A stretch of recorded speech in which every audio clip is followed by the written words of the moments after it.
We are not Sports Center. Ladies and gentlemen, welcome back to Debate Amongst Friends. I am the Professor John Gotti. My co-host over here is Doc Leesner, the podcasting beast, and we're ready to provide you with another fun edition of sports news, analysis, and the reads.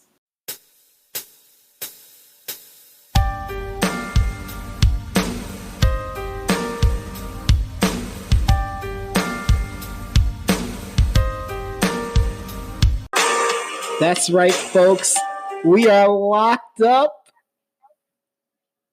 and we're going to let you out. Welcome back to Debate Amongst Friends. Doc, did you like that, Doc? I thought that was really good. I can't believe you. I was like, where is he going with this? Shout outs to White Knight for the instrumental. Awesome.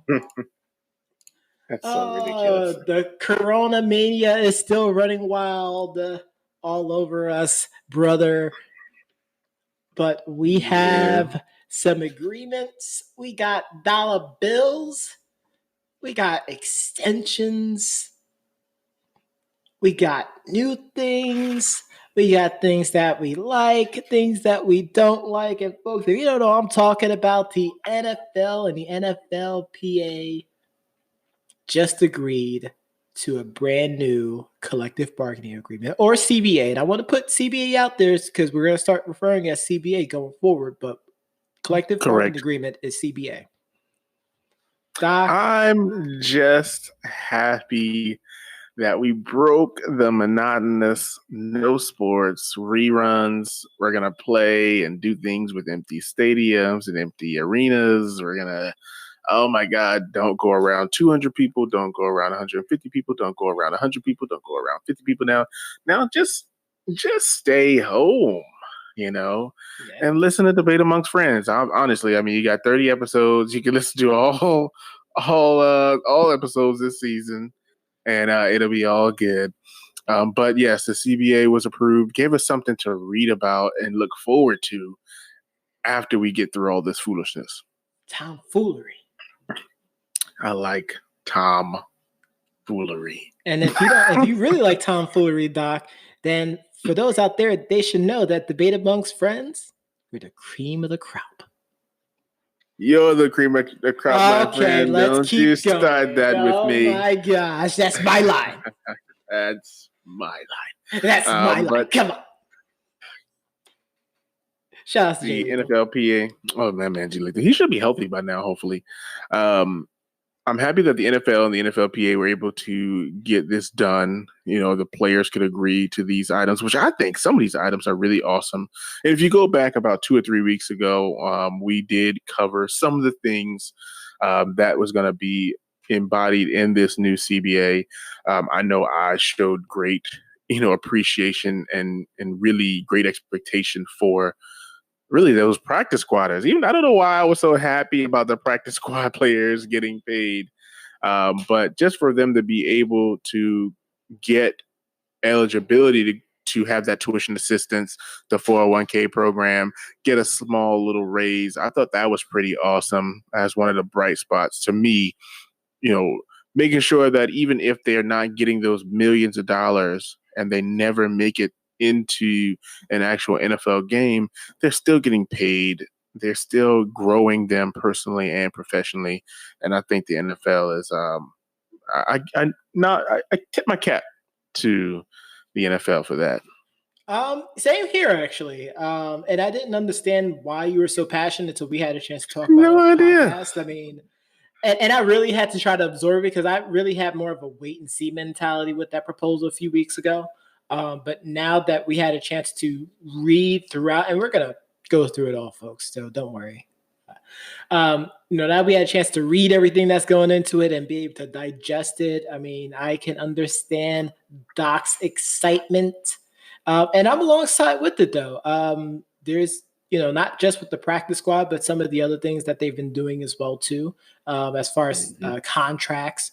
In regards to roster spaces, he mentioned them being able to make a little bit more money, but being able to cross over into the active game day roster as well too becomes a lot more easier for them. But I'm looking forward to it. It gives them the opportunity to get onto the field a lot more and show what they have to do. Yeah, absolutely. So let's start from the beginning. So this CBA does not take place until 2021. So we're going 11 years.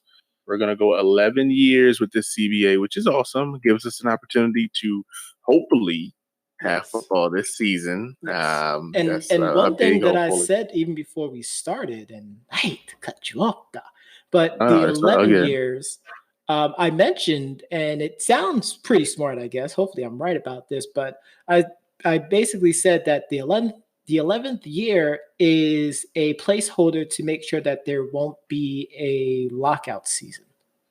Right.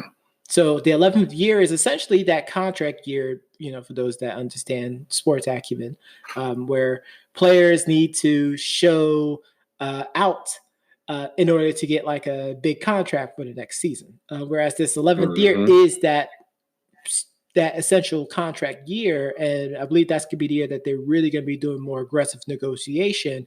And if they don't come up with a consensus, and I'm pretty sure it's probably going to be midway through the season, they'll have the rest of the season to be able to really have that dialogue to continue versus we have replacement refs and potentially losing out on games.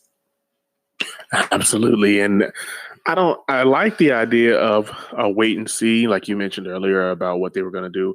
I like this opportunity because it gives them a year now to play football, but it now gives them an extra year instead of rushing into, hey, let's just add an extra game in here, to okay, we got a whole year to really, really hammer out the details of what a 17-game season looks like. Yes. What an 18, what I mean? If they wanted, even if they wanted to go 18 games, what an 18-game season looks like, what the playoffs is going to look like, what the bye weeks, what are the the tiebreakers, because that's a lot of stuff that starts to get on people's nerves after a while. Like, what the heck? Who makes the playoffs? When? That's a headache. So adding an extra game in there kind of messes up some of the math.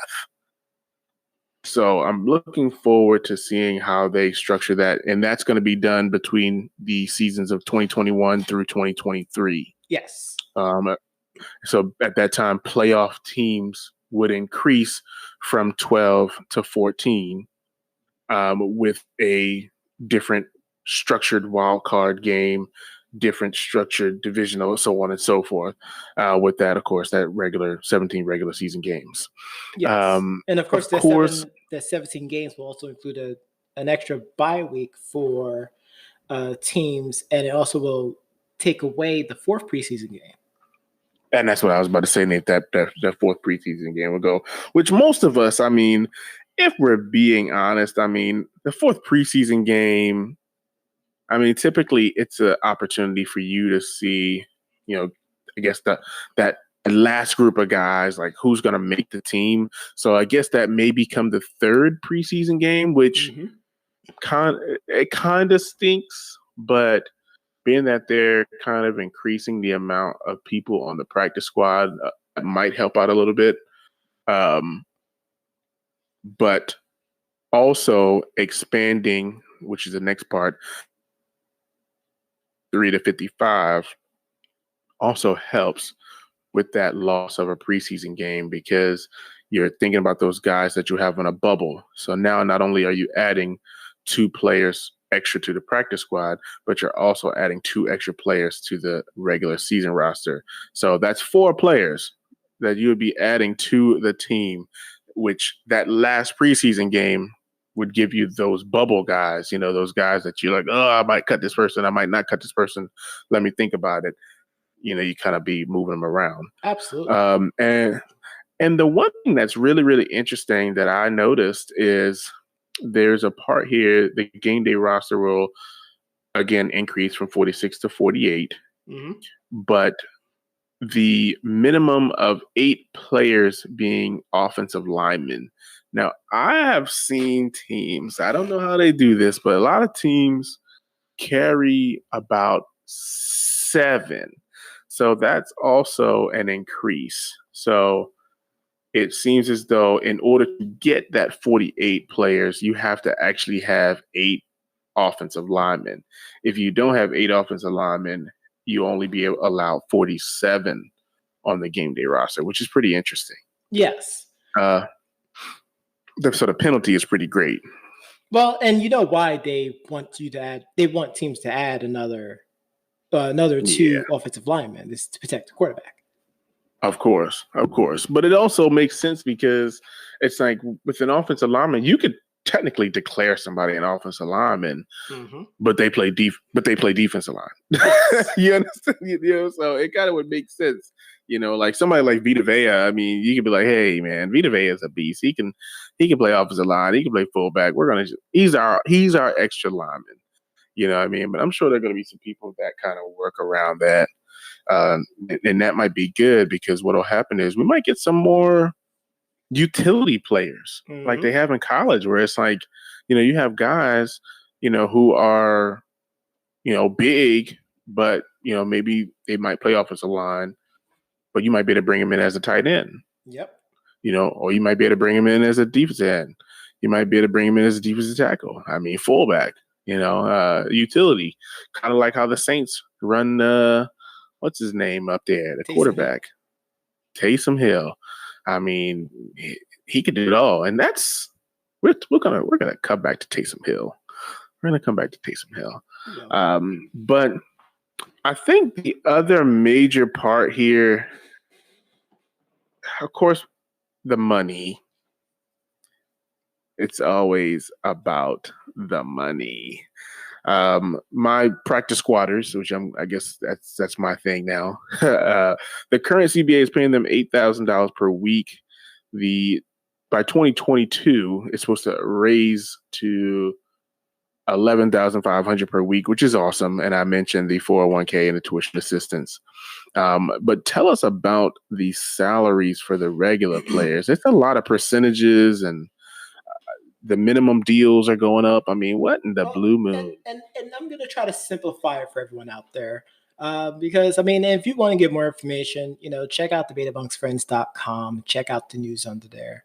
If you want more information too, you can check out our forums as well too, where we can just go as deep as possible. We could jump into this rabbit hole. But the minimum salaries. And I believe this is something that Doc and I talked about off and on for the past few years, actually, when it comes to just people at the end of the bench, who don't really get a lot of burn, who's making like, I think it was like 75,000 or something like that, Doc. Or was it less than that? It's one of those two. Anywho. I think so. No, it wasn't 75. It was 500 and I think it's either 550 or 650. It was like, I think it was like 650. I believe it was like 650. So it's 610. That's what it is. 610. That's what it is. Thank you. So the minimum salary has received a pretty big buff, using video game terms. Sure. So the minimum salary will increase to $1 million by 2029. And this is where things become tricky. So any player that's carrying an above league minimum contract into the new CBA will receive a bonus to 1/17 their salary when or if it's really going to be more of a when instead of an if the NFL moves from 16 games to 17 regular season games. So it's a small increase based off the new game, which is, I want to say it's about how much it would be for the if you was to get a contract with the new one, but it's probably gonna be a little bit less. But it's essentially to help cover that extra game that they'll have to play.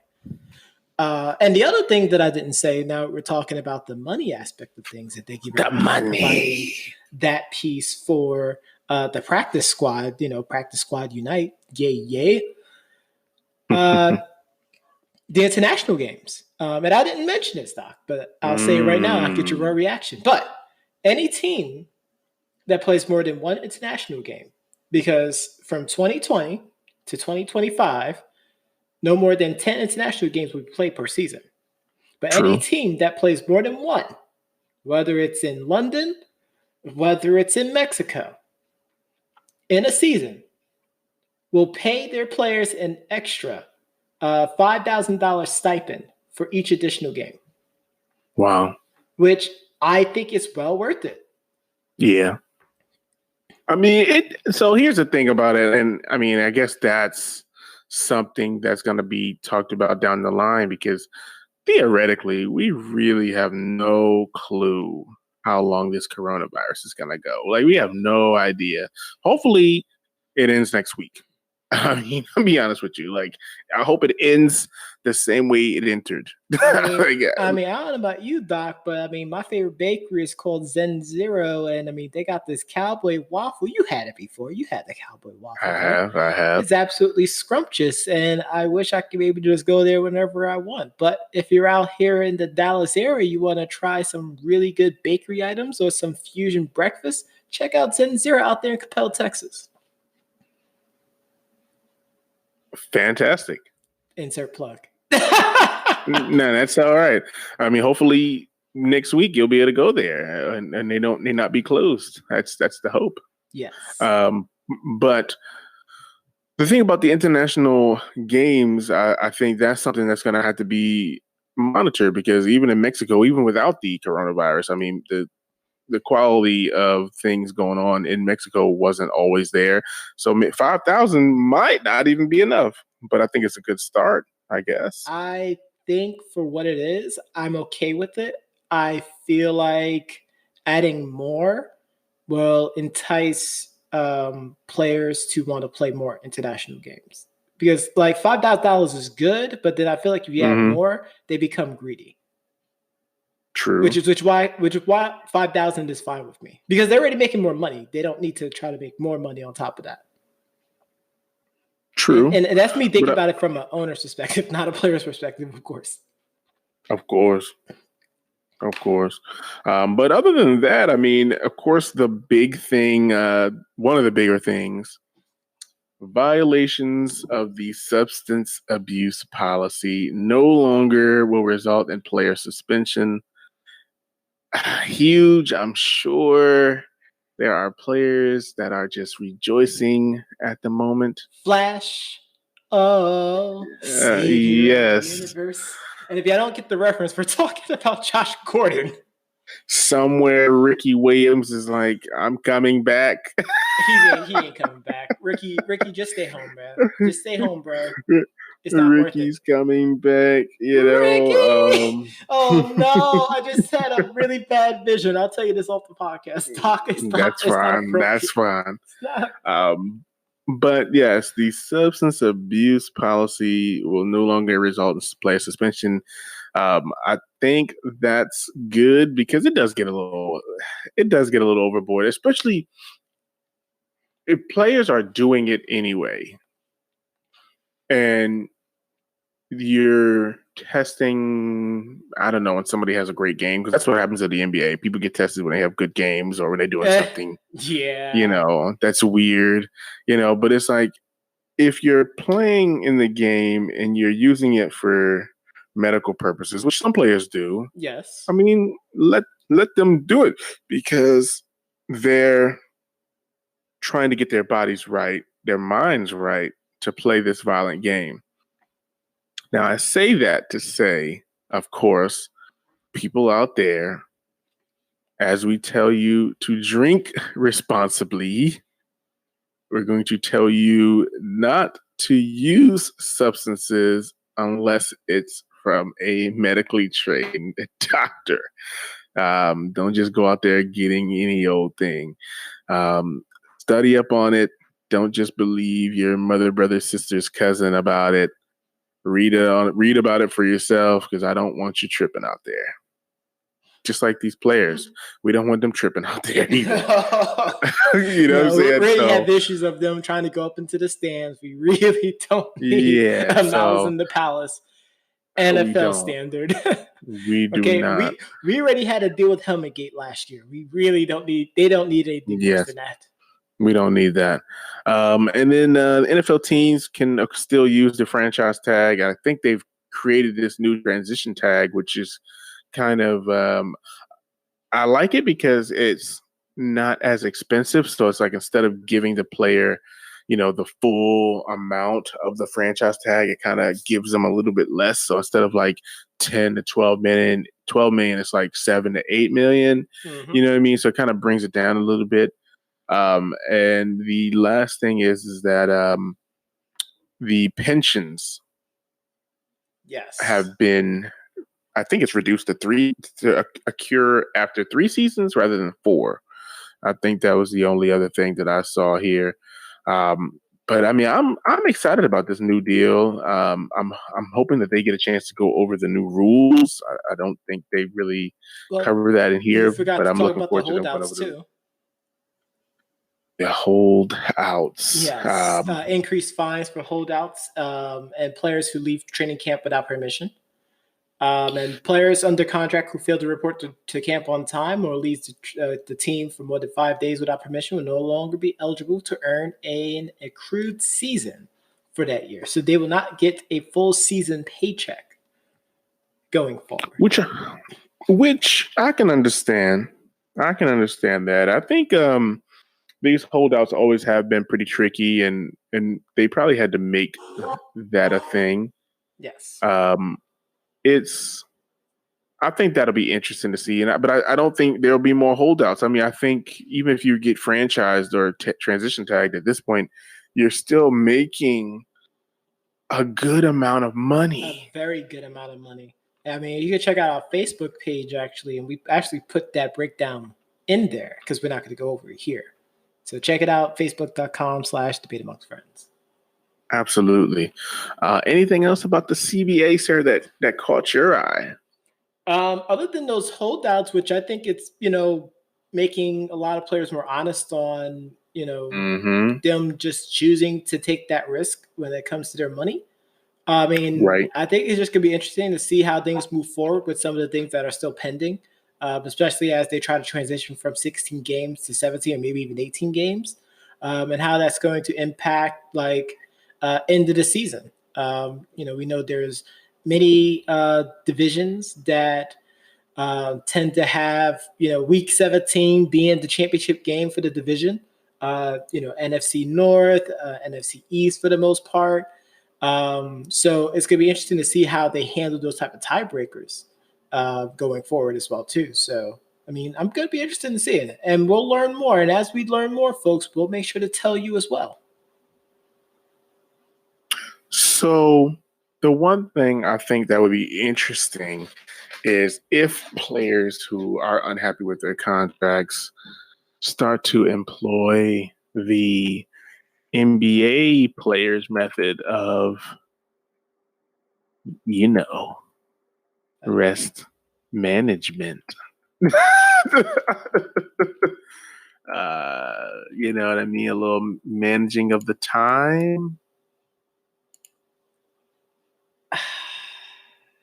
Like, hey, I can't go today, my back. Well, I don't think it's and maybe you're saying it the wrong way because you're kind of painting a really, really poor light. It's not so much as they, are saying that, but they're trying to conserve themselves for, important games, which is, of course, the playoffs. But B, it's not like they're just doing this and walking away, leaving the team high and dry. It's more of an organizational, we talked about organizations being involved in things before. It's the organization, giving the okay for it. I mean, if the organization really don't want someone to load manage, and of course that's the term that Doc is talking about, they're not going to allow him to load manage. He'll probably be, released or on the trading block pretty fast. I mean, I don't know when they're going to have the trading block, because the trade deadline comes up so fast these years. But I mean, I'm just saying, it's like if the trade deadline is over and here you are, you're like, you know what? I think I got an ankle sprain. You know what I'm saying? Well, and this is where I don't think it'll work so much with NFL because those games are so critical. Yeah, they are. They're all of them so critical.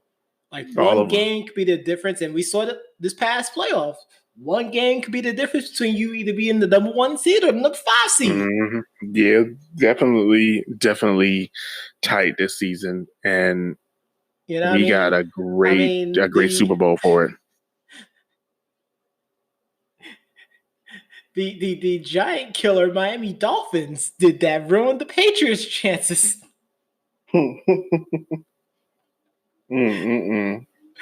You know, I mean, it's like the old saying go, any given Sunday, anything can happen. And it can have, so much implication when it comes to, where you rank at the end of the season and how you will, stand when it comes to the playoff picture.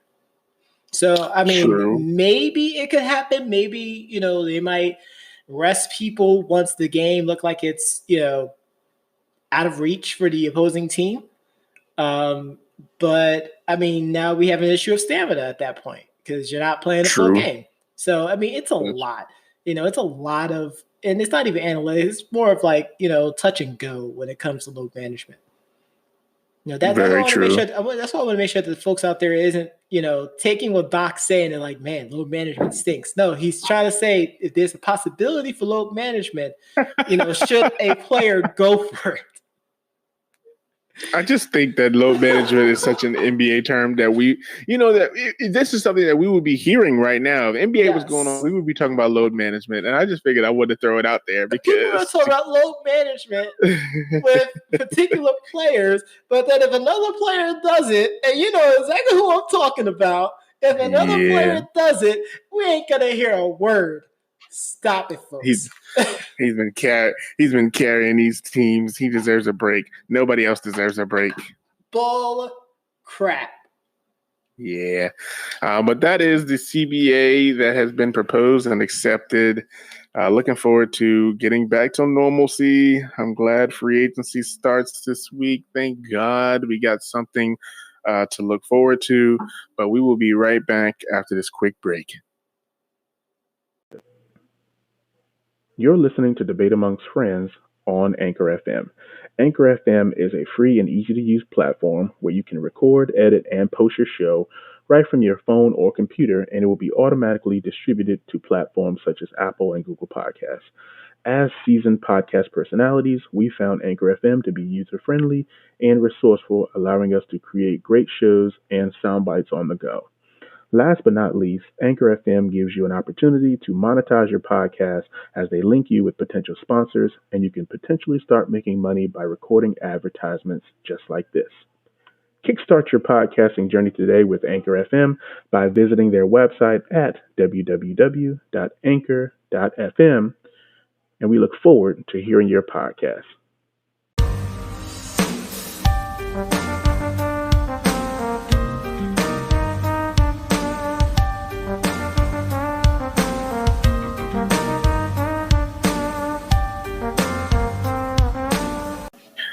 And we're back. More NFL news. Speaking of locked up, teams have used their franchise and transitional tags on 15 players so far this offseason.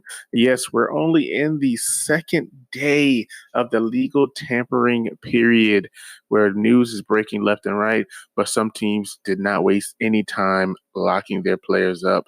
Let's start from the top with the Arizona Cardinals announcing that they have transitioned Kenyon Drake, who they got from the Dolphins last season.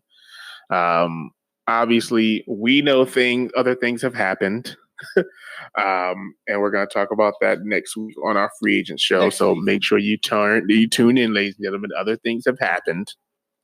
But right now, Kenyon Drake has been he's got the transition tag slapped on him, so he's not going anywhere. And I kind of like this move. I think for them, transitioning from one major running back into another, I kind of like the fact they want to see what he can do with him being the feature back. So I'm actually okay with this, and we'll wait and see what happens.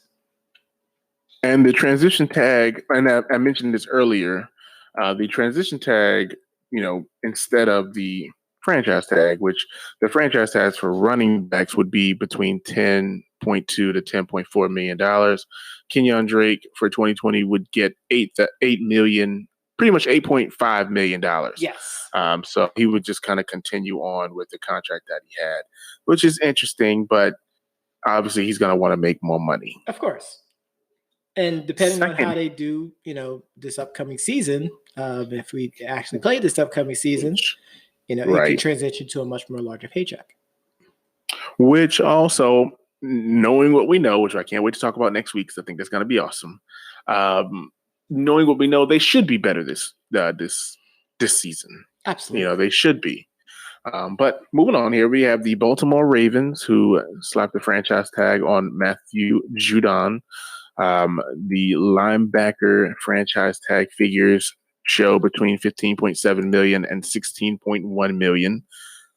Judon is one of those players who is a difference maker for the Ravens. I mean, that defense usually is flying around the ball, and Baltimore has always been relying on their linebackers. So yes, he's been a pretty good and solid piece for them for quite some time. Here is I don't want to say head scratcher, but I probably wouldn't have done this. And this might go back to what we talked about in the previous segment about holdouts and things like that, heavier fines. I could see this one being a heavier fine situation. And I'm talking about the phenomenal AJ Green. This is this team trying to cling on to this lifeline. And it's like, let those people go. Yes. Let Dalton go. Let all those go. Let the whole Marvin Lewis crew, just let them all go. You don't know what AJ Green you're getting at this point. No idea. So at this point, it's like, let's just, you know what? I'm gonna give him, if I'm gonna hit him with the tag, it's gonna be a tag and trade. Yep. And don't be surprised if that actually happens. I wouldn't be surprised at all if that happens. And this would be interesting, if the Cincinnati Bengals did something crazy. Is Dak Prescott at your window? No, it's just an ice cream. It might be Dak Prescott trying to get more money. I was like, why is that? Why is he looking over to the window? That's Dak's over there. Dak's next. He must know that he's next. It's like, how we was growing up, we would, have Mr. Softy. You're right, is their version of Mr. Softy outside. Got it. That's kind of weird. But why are you out here, especially given the pandemic? No.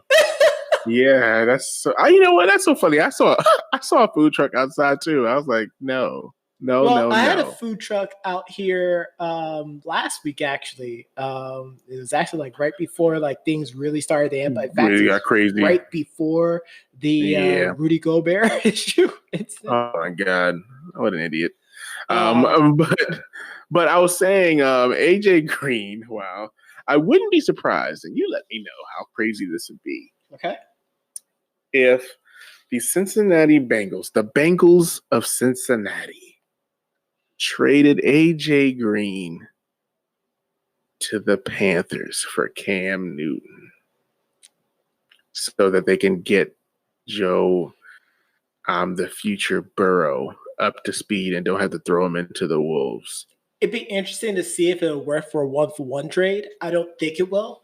I feel like teams are going to look at AJ Green with a much more higher value. So he hasn't played in. I don't know, a 6th-round pick with it, maybe to sweeten the pot. I don't know. Well, see, and that's the problem when you're a team and you say, "Hey, pretty much, we don't want this guy anymore." You don't even have to sweeten the pot anymore. You can pretty much give people pennies at that point because now and the player's not happy.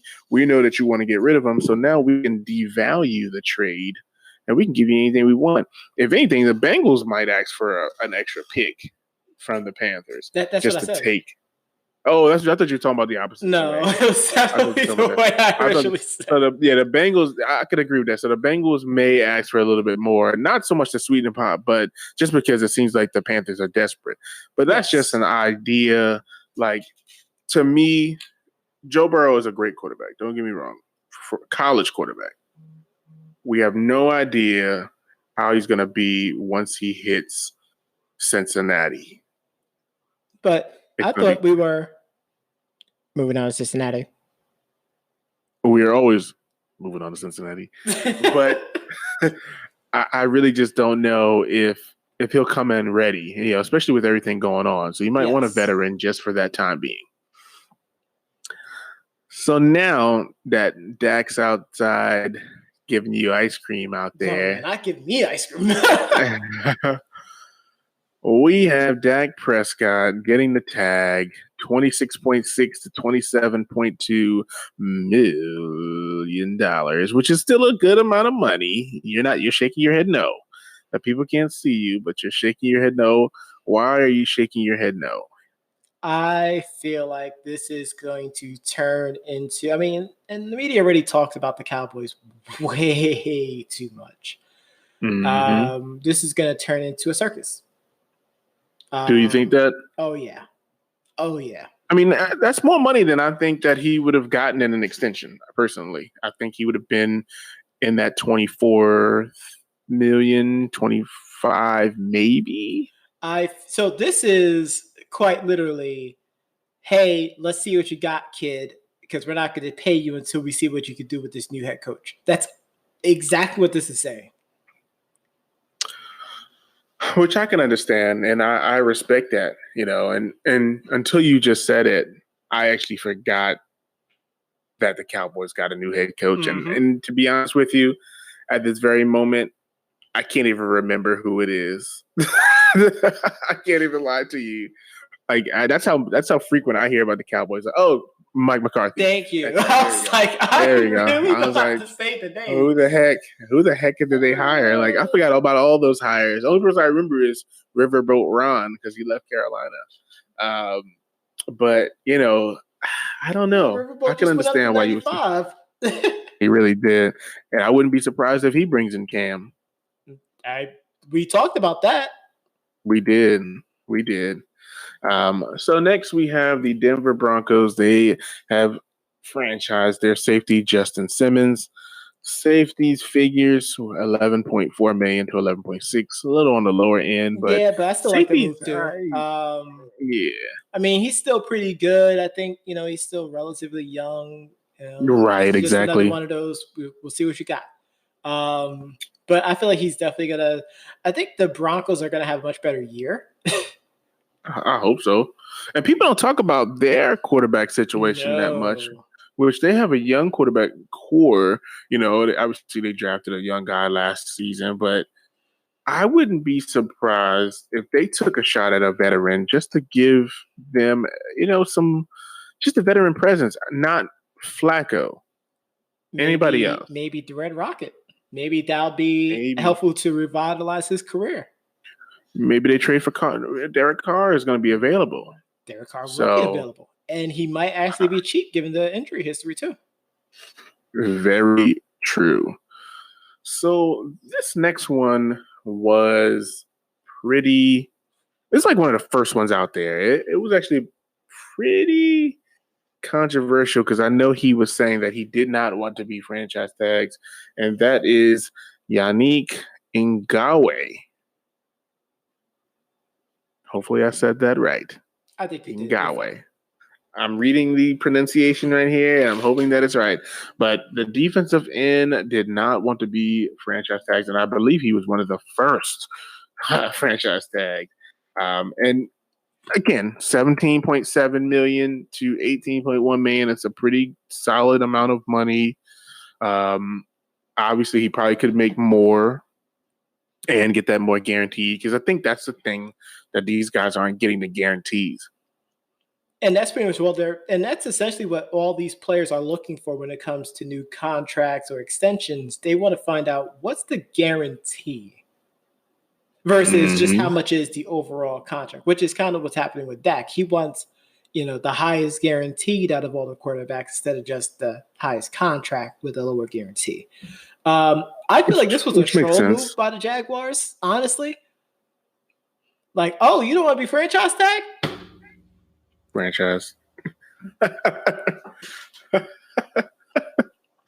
I get it. That's all I gotta say there. I feel like this is just them just trolling them. Like, oh, you really want to do this, huh? Well, you're gonna have to learn a lesson. You don't need to open up your mouth around here. is, you have the, let's see here, Teddy Kansas City. Bridgewaters. Oh, okay. Hold on. We got the Teddy Bridgewaters who, hurt their leg in a contract season. Obviously, we had Earl Thomas. Earl Thomas. He hurt himself, and obviously he went and gave the middle finger to the entire organization. Shout out to 316 Day yesterday. But I get it, But at the end of the day, this is your opportunity. Number one, we talked about that holdout penalty, which won't take effect hopefully till 2021. So if they want to hold out this year, they can. But let's move on here. You got the Kansas City Chiefs. You got Chris Jones, another dominant player, $16 to $16.4 million. Also pretty big money which there. It's more of a safety precaution because of him being injured last year as well too. He has and he's a more older player too. He's a difference maker too, still. So I don't blame them for locking him up. The Chargers gave the franchise tag to Hunter Henry, their tight end. Typically, tight ends don't get the franchise tag, but I don't blame them for doing this. He was hurt also, but that $10 million to $10.8 million that tag is pretty. That's pretty good actually for a tight end of his caliber. Yes. Well, and you have Jimmy Graham and exactly Gronk to help out with that, to help elevate him. That's of course, right. Travis Kelce. And what's his name from the 49ers? I forgot the name real quickly. See, that's exactly how I felt. I'm not a coach, but I mean, I don't. The tight end, it's slipping my mind because we were supposed to be talking about basketball right now, but you're talking about George Kittle, ladies and gentlemen. They were comparing him to WWE guys, and what? I can't even think of his name. It's George Kittle. I just said. There you go, yeah. Kittle. I got you. There you go. I got you, Tom. Put on the Kittle. Got it. So let's see here. Next, we have the Vikings franchise tagging Anthony Harris, safety. We already went over the safety numbers. Yep. I think that's a pretty good deal. Yeah, still pretty good. Obviously, they made some other moves that we'll talk about next week. So that's awesome. So it looks like they might be trying to reevaluate their secondary. Mm-hmm. And it starts with franchising Anthony Harris. The Patriots made the decision to franchise Joe Thuney, who is the guard. Guards are slated around $14.7 to $15 million. Thuney was the I think he was top 3. I'm not gonna say number 1. He was top 3. High. Yeah, offensive lineman on the free agent board. So I don't blame them for going after him. Obviously, they could have franchised other players, but the risk of losing one of their best linemen, and I give them a lot of credit because they do draft very well. Very well. I don't even know where this guy came from, but they draft very, very well, and they usually produce some pretty good linemen. I feel like he came from Notre Dame. He came from North Carolina State. NC State, and that's huge. That's huge. Okay, so I think that's big. I'm happy for him, and hopefully the New England Patriots, can carry on with a good guard. Next, we have the New York Football Giants tagging Leonard Williams, who I felt like got into some trouble. Let me just take a quick second here. I thought he got into trouble. He did get traded last year, I believe. No, I thought he got into some trouble, but maybe that was somebody else. It might have been somebody else. I thought he got into some kind of gun or weed trouble or something, but that could have been somebody else, which is fine. So obviously, Leonard Williams coming over from the Jets, the Giants spending so much money over the past couple of years on defensive linemen. They decided to tag him to $17.7 to $18 million just to make sure they're getting a good investment, that ROI, that return on investment, which I don't blame them, but hopefully it works out for them. The Steelers trying to lock in their linebacker, Bud Dupree, young guy, fast, hard worker. Linebacker, of course, $15.7 to $16.1. I'm gonna go out of order here. The Redskins locking up another offensive guard, probably another top 3 guard, and Brandon Schreff here. Yep. The Bucks expected, franchise tag Shaq Barrett. Yeah, he's going to get paid a lot of money next year, though. So I'm actually happy with this because he's going to get a lot more. Yeah, I agree. With the new CBA.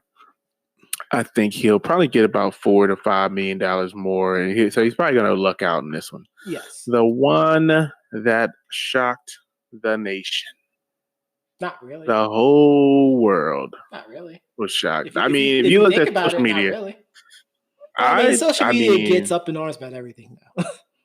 I would not be surprised if this was a holdout. Derrick Henry of the Tennessee Titans gets the tag $10.2 to $10.4 million. That is too low for the leading rusher. The guy carried you through the playoffs. You want to talk about load management? This is where it's going to come in right here. I feel like I have 2 camps of mine with this. On one hand, I like it because, of course, the durability of running backs isn't what it used to be. They tend to get a lot of non-contact injuries versus contact injuries. Mm-hmm. But in the other camp, I absolutely loathe this move. The fact that he, led the league in rushing. He was a, perennial MVP candidate if he wasn't a quarterback, of course. And the fact that they are making a move with quarterback, and we'll talk about that next week, that, kind of shows that they're more invested in that part of the offense than the actual core piece of it. I feel like if he doesn't hold out, I feel like the team will want him to carry more of the load, but he's not going to want to. Honestly, I feel like because if I was him, I wouldn't. Because I'm like, at this point now, I'm playing with house money, and if I fold, if I tilt, like that's it for me. Right, but at the same time, it's like, man, you know what? My locks hurt. I think I'm gonna sit this one out. You know what? Wait. Say that again. I said, you know what? My locks hurt. I think I'm going to sit this one out. We're going to need a meme for that. Yeah, that's going to be, I'm going to put that out. You know what? Chris, can we get a meme created for this, please? Yeah, we need a meme for this. We need to put it on the Instagram account, please. Thank you. Yeah. Next season, nobody, absolutely nobody. My locks hurt. I can't play. My locks are too tight. I don't blame him, though. You can't blame him. I mean, come on. I got nothing. Come on. I got nothing. Well, we're going to take a quick break, and we'll come right back with some more Debate Amongst Friends.